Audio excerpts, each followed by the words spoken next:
चलिए शुरू करते हैं भारत के भूगोल की एक शानदार यात्रा, एक ऐसी जमीन की कहानी जो दुनिया में सबसे ज्यादा विविध और अनोखी है। तो शुरुआत एक बहुत बड़े अपडेट से करते हैं, एक ऐसी खबर जिसने दुनिया के नक्शे पर भारत की पहचान ही बदल दी है। देखिए, दशकों से हम सब अपनी स्कूल की किताबों में यही पढ़ते आए हैं, है ना, कि भारत दुनिया का दूसरा सबसे ज्यादा आबादी वाला देश है। लेकिन अब ऐसा नहीं है। साल 2023 में यूनाइटेड नेशंस की एक रिपोर्ट आई और उस रिपोर्ट ने सब कुछ बदल दिया। जी हाँ, अंतर्राष्ट्रीय अनुमानों के हिसाब से भारत अब दुनिया का सबसे ज्यादा आबादी वाला देश बन चुका है। ये कोई छोटा मोटा बदलाव नहीं है, ये एक बहुत बड़ा मॉन्यूमेंटल शिफ्ट है। अब सोचिए, दुनिया की सबसे बड़ी आबादी धरती के बस एक छोटे से टुकड़े पर रहती है। और यही एक फैक्ट हमारी पूरी भौगोलिक कहानी की कह सकते हैं बुनियाद है। दुनिया की जमीन का सिर्फ 2.4% हिस्सा और उस पर दुनिया की सबसे बड़ी आबादी, ये विरोधाभास ही भारत को इतना खास बनाता है। तो चलिए इसी दिलचस्प भूगोल की गहराइयों में उतरते हैं। तो अपनी यात्रा शुरू होती है भारत के सिर से, एकदम उत्तर से। यहाँ है हिमालय, वो विशाल पर्वत श्रृंखला जो भारत के ताज की तरह शान से खड़ी है। पर सवाल ये है कि ये इतने ऊंचे, इतने विशाल पहाड़ आखिर बने कैसे? असल में हिमालय के बनने की कहानी किसी ड्रामा से कम नहीं है। एक ऐसी कहानी जिसे बनने में करोड़ों साल लग गए।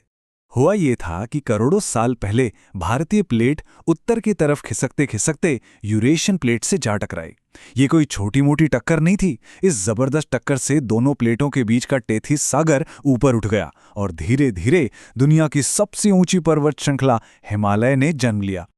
अब हिमालय को बस एक पहाड़ की दीवार मत समझिए, ये दरअसल एक के पीछे एक 4 समानांतर रेंज हैं। देखिए, ट्रांस हिमालय, फिर वृहद हिमालय, फिर लघु हिमालय और सबसे बाहर शिवालिक। हर परत की अपनी अलग पहचान है, अपना अलग मौसम है और अपनी अलग संस्कृति भी। और पता है, यही पहाड़ मध्य एशिया से आने वाली बर्फीली हवाओं को रोककर भारत के मौसम को इतना सुखद बनाए रखते हैं।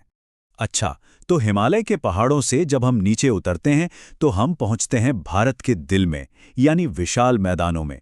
ये मैदान भारत की जीवन रेखा हैं और इन्हें बनाया है उन्हीं नदियों ने जो हिमालय से निकलकर आती हैं। ये मैदान कोई छोटे मोटे नहीं हैं। भारत की कुल जमीन का लगभग 43% हिस्सा यही है। इन्हें जलोढ़ मैदान इसलिए कहते हैं क्योंकि ये सिंधु, गंगा और ब्रह्मपुत्रा जैसी बड़ी नदियों द्वारा लाई गई उपजाऊ मिट्टी, जिसे जलोढ़ कहते हैं, से बने हैं और इसीलिए ये दुनिया के सबसे उपजाऊ इलाकों में से एक हैं।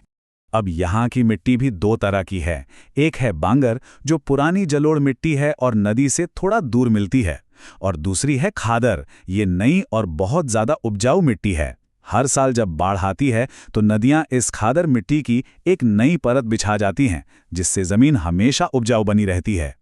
चलिए, मैदानों से अब दक्षिण की ओर बढ़ते हैं, भारत के सबसे पुराने, सबसे स्थिर हिस्से की तरफ।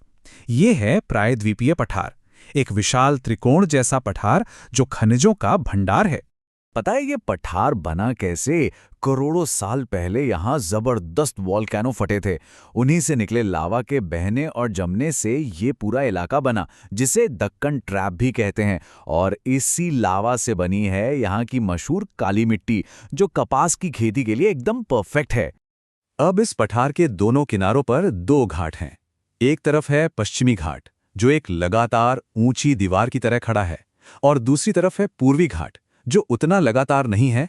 उसे गोदावरी और कृष्णा जैसी बड़ी नदियों ने बहते हुए बीच बीच में से काट दिया है। चलिए, अब भारत के किनारों की तरफ चलते हैं। बात करते हैं इसकी लंबी चौड़ी कोस्ट लाइन और इसके बेहद खूबसूरत द्वीपों के। और यहाँ भी दोनों तटों का अपना अपना अलग अंदाज है। जो पश्चिमी तट है वो थोड़ा संकरा है और वहाँ समुद्र गहरा है, इसीलिए मुंबई जैसे बड़े और नेचुरल बंदरगाह वहाँ हैं।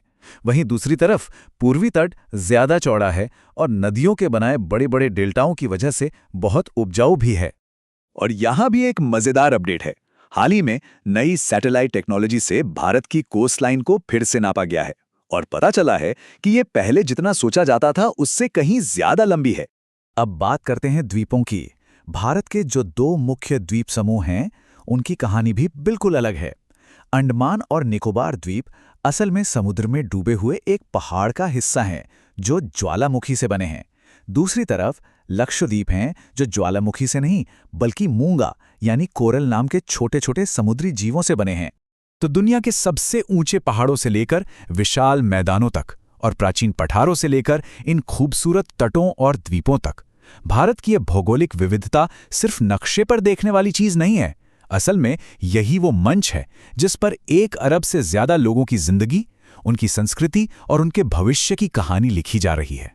और ये हमें इस सवाल के साथ छोड़ जाता है कि आखिर ये जमीन अपनी कहानी कहती कैसे है।